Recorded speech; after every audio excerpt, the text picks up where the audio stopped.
జై శ్రీమన్నారాయణ. అస్మద్గురుభ్యో నమ. మనం ఇక్కడున్నది దేవప్రయాగ.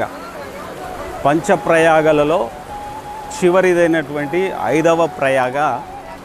ఇక్కడ భాగీరథీ నది, గోముఖం నుంచి మొదలైనటువంటి గంగా నది, ఇక్కడ అలకాపురి నుంచి మొదలైనటువంటి అలకానంద నది సంగమిస్తున్నటువంటి చోటు. ఇక్కడ శ్రీరామచంద్రుడు తపస్సు చేశాడని, అందువల్ల ఈ స్థలానికి ఆ మహత్వం వచ్చిందని, వారి యొక్క ఆలయాన్ని, రామచంద్రుని ఆలయాన్ని ఇక్కడ ప్రతిష్ఠ చేశారు. ఒక గొప్ప మహిమాన్వితమైనటువంటి సంగమంగా దీన్ని చెప్తారు ప్రయాగని. అలకాపురి నుంచి మొదలై ఆ అలకాపురి గిరుల కనుమల నుండి ఒక పక్క నీలకంఠగిరులు, మరొక పక్క నరపర్వతము, నారాయణ పర్వతము, ఊర్వశీ పర్వతము, కుబేర పర్వతము, అక్కడున్నటువంటి వసుధార ముందుగా ఈ అలకనందతో సంగమిస్తుంది. ఆ తర్వాత కిందికి వచ్చిన తర్వాత అదే కనుమల్లో ఉన్నటువంటి ఇంద్రుడు తపస్సు చేసినటువంటి స్థలము ఇంద్రధార. అక్కడ ఈ 3 నదులు ఇంద్రధార, వసుధార, అలకానంద, ఈ 3 కలిసి మరికొంచెం కిందికి వచ్చిన తర్వాత మనకు అక్కడ సరస్వతీ నదితో సంగమం జరుగుతుంది. అట్నుంచి భీంపూల్ మీదుగా వచ్చినటువంటి సరస్వతీ నది ఈ అలకానంద నదిని సంగమించిన చోటును మొట్టమొదటి ప్రయాగగా చెప్తారు. దాన్ని కేశవ ప్రయాగ అంటారు.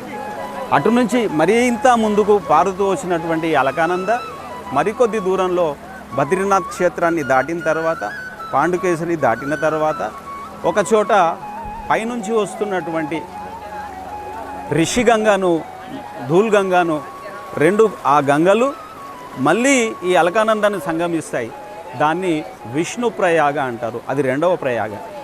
అటు నుంచి ముందుగా మళ్ళీ వచ్చినటువంటి ఈ నది కొనసాగుతూ ముందుకు వస్తున్న సందర్భంలో మళ్ళీ నీలగిరుల నుంచి, హిమాలయ పర్వతాల అటుపక్కనున్నటువంటి కనుమలు, రాణిపురం అనేటువంటి క్షేత్రం నుంచి బయలుదేరినటువంటి నది పిండారి నది. ఆ పిండారి నది వచ్చి మళ్ళీ అలకానందను ఒక చోట సంగమిస్తుంది. అక్కడ కర్ణుని యొక్క దేవాలయం ఉంది. దాన్ని కర్ణప్రయాగగా చెప్తారు. అది 3వ ప్రయాగ. అలా కొనసాగుతూ వచ్చినటువంటి ఈ అలకానంద నది, అలా కొనసాగుతూ వస్తున్నటువంటి అలకానంద నది మరికొంత దూరం ముందుకు వచ్చిన తర్వాత కేదార్నాథ్ నుంచి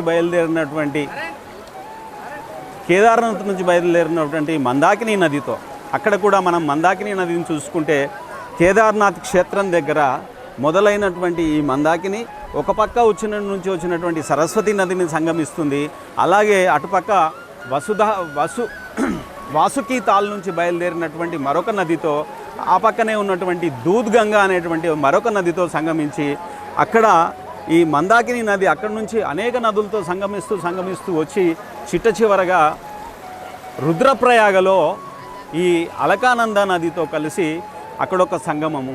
అది 4వ సంగమం, 4వ ప్రయాగగా దాన్ని చెప్తారు. ఇక చివరిగా అదే అలకానంద నది కొనసాగుతూ వచ్చి ఈ క్షేత్రంలో ఇటు నుంచి వచ్చినటువంటి భాగీరథి నదితో సంగమించిన దాన్ని 5వ ప్రయాగగా చెప్తారు. ఈ ప్రయాణంలో ఈ పంచప్రయాగల దర్శనం జరిగింది. అంతటా కూడా అలకానంద నది జలాలతో సంప్రోక్షణ చేసుకొని స్నానాన్ని ఆచరించి భగవంతుని ప్రార్థన చేసినటువంటి ఒక గొప్ప అదృష్టాన్ని గురువుల ద్వారా పొందగలిగాం. గురువులు ఇచ్చినటువంటి జ్ఞానం ద్వారా ఈ చిన్నపాటి ప్రయత్నం మీ అందరికీ అందించాలనే ప్రయత్నంతో మాపల్లె ద్వారా, ఇందూరు తిరుమల క్షేత్రం ద్వారా మీ అందరికీ అందించాలనే ప్రయత్నం చేశాం. జై శ్రీమన్.